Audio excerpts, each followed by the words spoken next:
সাধারণত আমরা দিনে আসার পরে দিন নিয়ে যে সবচেয়ে প্রথম যে বিষয়টা আমাদের জরুরি হয়ে যায় সেটা হচ্ছে দিনকে কম্প্রিহেন্সিভলি জানা। এটা খুবই গুরুত্বপূর্ণ। আমরা অনেক সময় এমন হয় যে নতুন আমরা দিনে ঢুকি এবং দিনে ঢোকার পরে আমরা এলোমেলো অনেক পড়াশোনা করি এবং পড়াশোনা করার ফলে যেটা হয় আমাদের অনেক দিন চলে যায়, কিন্তু দিন সম্পর্কে একটা কম্প্রিহেন্সিভ ধারণা অনেক সময় হয় না। কিন্তু এমনও হয় যে অনেক সময় আমরা কোরআন হাদিসের বাইরে গিয়ে কিছু বুঝি এবং আসমানি যে দিনটা আল্লাহ সুবহানাহু ওয়া তাআলা নাজিল করেছেন, যেটা আল্লাহ সুবহানাহু ওয়া তাআলা কোরআন এবং হাদিসে দিয়েছেন, সেটা বাইরে গিয়ে দেখা যায় বিভিন্ন জিনিস আমরা বুঝি।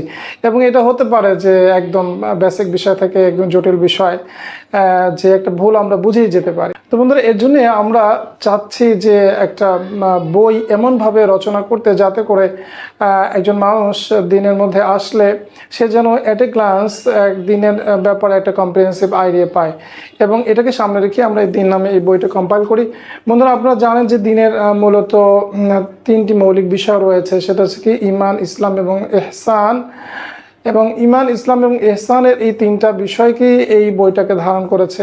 আমরা বিষয়গুলো জানি যে আল্লাহর উপর ঈমান, কিতাবের উপর ঈমান, রসুলের উপর ঈমান, কিন্তু এই বিষয়গুলোর তাৎপর্য কী, এই তাৎপর্যগুলো যদি আমরা না জানি তাহলে আমাদের ঈমানকে আসলে অর্থবহ করা যায় না। ঠিক একইভাবে বন্ধুরা, ইসলামের অনেকগুলো অংশ রয়েছে, যে ইসলামের ব্যক্তিগত এবং পারিবারিক বিষয়, সামাজিক বিষয়গুলো রয়েছে। ইসলামের মধ্যে রয়েছে ফিক সংক্রান্ত অনেক বিষয়, শরিয়ার অনেক বিষয়।